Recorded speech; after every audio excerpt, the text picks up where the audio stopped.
کلام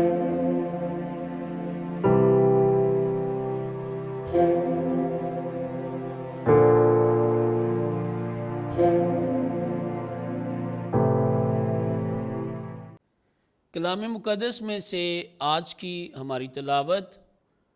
رسولوں کے اعمال کی کتاب، اس کا 5واں باب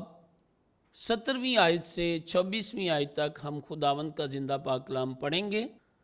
تب کاہن اعظم اور اس کے سب ساتھی جو صدوقیوں کے فرقے کے تھے حسد سے بھر کر اٹھے اور رسولوں پر ہاتھ ڈالے اور انہیں حبس عوام میں بند کیا، مگر خداوند کے ایک فرشتے نے رات کو قید خانہ کے دروازے کھولے اور انہیں باہر لا کر کہا، جاؤ اور ہیکل میں کھڑے ہو کر اس زندگی کی سب باتیں لوگوں کو سناؤ۔ اور یہ سن کر تڑکے ہیکل میں گئے اور تعلیم دینے لگے۔ اتنے میں کاہن اعظم اور اس کے ساتھیوں نے آ کر عدالت عالیہ اور بنی اسرائیل کے تمام دیوان خاص کی مجلس کی اور قید خانے میں کہلا بھیجا کہ انہیں لائیں، مگر پیادوں نے پہنچ کر انہیں قید خانے میں نہ پایا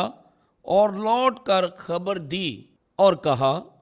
کہ ہم نے قید خانے کو تو بڑی حفاظت سے بند کیا ہوا اور پہرے داروں کو باہر دروازے پر کھڑا پایا،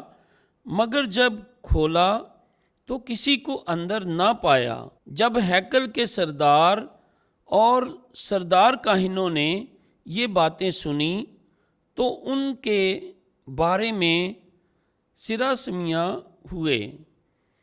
کہ اس کا کیا انجام ہوگا۔ اس پر کسی نے آ کر انہیں خبر دی کہ دیکھو وہ آدمی جنہیں تم نے قید خانہ میں ڈالا تھا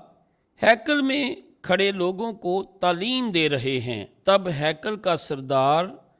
پیادوں کے ساتھ جا کر انہیں لے آیا، لیکن زبردستی سے نہیں، کیونکہ لوگوں سے ڈرتے تھے کہ ہمیں سنسار نہ کریں۔ پاک کلام کے پڑھے اور سنے جانے پر خداوند کی برکت ہو، خدا کا شکر ہو۔